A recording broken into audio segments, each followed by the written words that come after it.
கிறிஸ்துவுக்குள் அன்பான கர்த்தருடைய பிள்ளைகளே, இன்றைய வேத வசனமும் ஜெபமும் 2 தீமோத்தேயு 2ஆம் அதிகாரம் 5ஆம் வசனம்.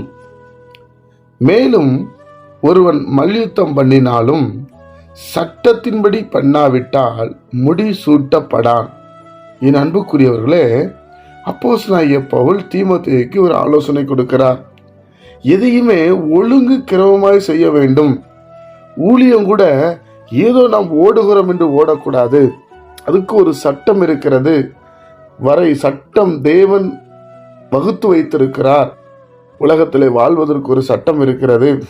இந்த சட்டத்தை நாம் மீறும் பொழுது, சட்டத்தை நாம் பிரேக் பண்ணும்போது நமக்கு உலகத்திலிருந்து வர பெனால்ட்டி. அதே போல தேவனுடைய சமூகத்தில் நாம் இந்த மாதிரி சட்டத்தை, பரலோக சட்டத்தை மீறும் போது முடிசூட்டப்பட முடியாது.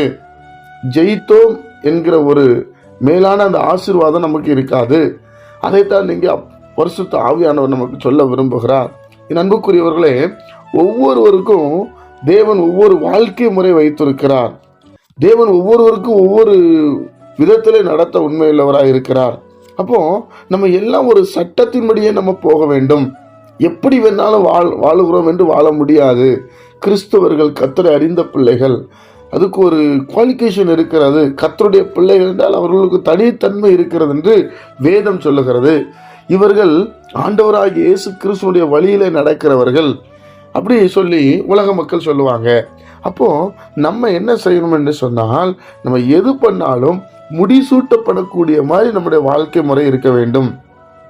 நீதி நியாயங்களாய் இருக்க வேண்டும். சட்டத்தின்படி முடிசூட்டப்படணும். சும்மா முடிசூட்டப்பட்டது பிரயோஜனம் இல்லை.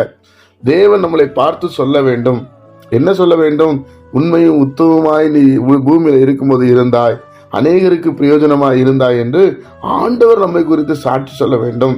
அப்போ கர்த்தருக்கு முன்பாக நம்ம எப்பவுமே நம்மளை தாழ்த்தி அவர் விருப்பத்துக்கு ஏற்றபடி வாழ்கிறது தான் சரியான ஒரு வாழ்க்கை, தேவனுடைய பிள்ளைகளே. அதனால நாம எல்லாருமே முடிசூட்டப்படணும்னு ஆசைப்படுவோம். வாழ்க்கையில ஜெயிக்கணும், எந்த காரியத்தை எடுத்தாலும் அதை முன்னாடி நிற்கணும், அது மேன்மையா இருக்கும்னு நம்ம நினைப்போம். ஆனா நம்ம எதுவுமே ஒரு சட்டம் இருக்கிறது. இந்த பூமியில ஒரு சட்டம் கொடுத்திருக்கிறது இல்லையா? அதே போல பரலோகத்துல சட்டம். என்ன சட்டம்? கட்டளை என்கிற சட்டம், கற்பனை என்கிற சட்டம்.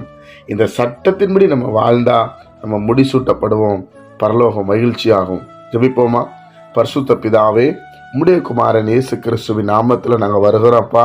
ஆண்டவரே, நாங்கள் எல்லாவற்றையும் நிதானமாக நேர்மையாக செய்ய எங்களுக்கு பலன் தாரும். ஆண்டவரே, உம்முடைய கிருபை எங்களை தாங்கட்டும் சுவாமி.